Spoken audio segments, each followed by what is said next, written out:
ഇന്ന് നമുക്ക് ഗ്യാസ് ഉണ്ടാകുമ്പോഴുള്ള വയറുവേദനയ്ക്കും ഗ്യാസിനുമുള്ള ഒരു മരുന്നുണ്ടാക്കാം. അയമോദക വെള്ളമാണ് ഉണ്ടാക്കുന്നത്. അതെങ്ങനെയാണെന്ന് കാണിച്ചു തരാം.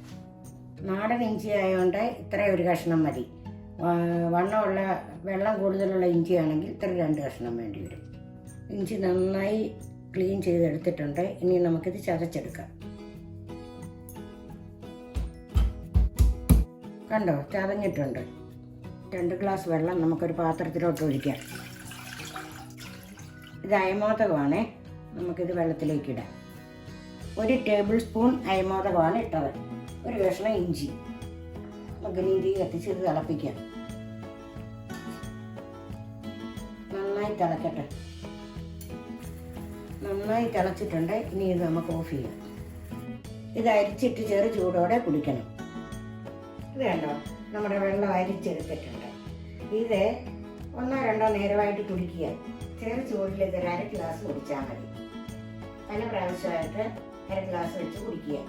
ഗ്യാസ് കൊണ്ടുണ്ടാകുന്ന വയറുവേദനയ്ക്കൊക്കെ ഒരു നല്ല മരുന്നാണിത്. ഇഷ്ടപ്പെട്ടെങ്കിൽ ലൈക്ക് ചെയ്യുക, സബ്സ്ക്രൈബ് ചെയ്യുക.